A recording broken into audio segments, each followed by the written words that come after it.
जी,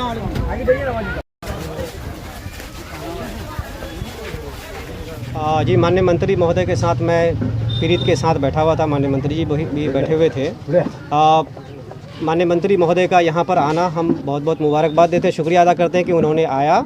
और हालांकि वो दूसरे ज़िले से हैं, लेकिन मंत्री तो पूरे बिहार के हैं, वो यहाँ पर आए, उसका धन्यवाद। उनसे हमारी यही मांग है कि वह इंसाफ दिलाइए इस परिवार को। और माननीय मंत्री महोदय ने भी आश्वासन दिया पीड़िता को कि हर हाल में हमारी सरकार की तरफ से आपको इंसाफ मिलेगा।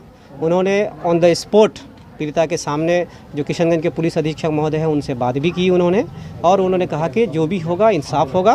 पोस्टमार्टम रिपोर्ट की देरी है, क्योंकि उन्होंने एसपी साहब ने बताया कि थोड़ी सी दिक्कत थी हम लोग का दुर्गा पूजा को लेकर के, यही वजह से थोड़ी देरी हुई है। 10 तारीख तक पोस्टमार्टम रिपोर्ट आ जाएगा।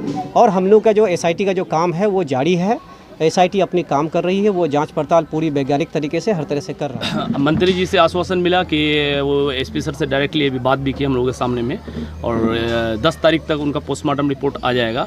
और देखें 10 तारीख तक इंशाल्लाह कल हम लोग भी जाएंगे, हम लोग एक टीम बना के हम लोग एसपी सर से हम लोग खुद मिलेंगे पीड़ित परिवार को लेके यहाँ से।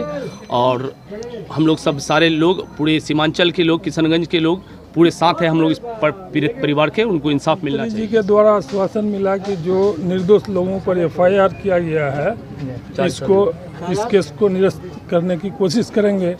लेकिन हम लोग देखते हैं, यहाँ की अवाम देखती है, 10 तारीख तक दोषी जो आदमी है वो गिरफ्तार नहीं हुआ और इन लोगों का केस को डिसमिस नहीं किया, तो इस पर पूरे सीमांचल के लोग रोड पर उतरेंगे। माननीय मंत्री आपदा प्रबंधन मंत्री शाहनवाज साहब, जो मिनाज भाई का जो घटना हुआ उसके साथ, वो घटना को सुनने के बाद हमारे अलताबाड़ी आए।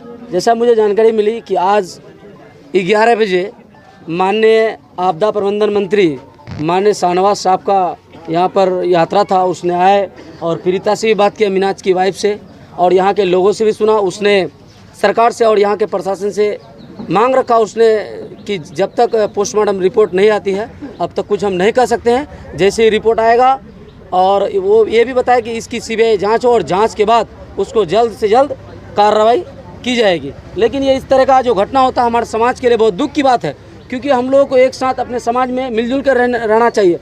मैंने आंगन में जाके देखा कि भाई एक ही आंगन है और उस आंगन में एक दीवार है। ये सोचने की बात है, इससे पहले एक घटना होती है और दोबारा फिर एक घटना होती है। कहीं ना कहीं ये घटना देख करके हमारे समाज में आंख में आंसू आ जाता है, क्योंकि इस पर ये फैसला होना बहुत ज़रूरी है और सज़ा मिलना भी चाहिए जांच के बाद, क्योंकि अगर सज़ा नहीं मिलेगा, इस पर त्वरित कार्रवाई नहीं होगी, तो हमारे समाज में इस तरह का घटना होते रहेगा।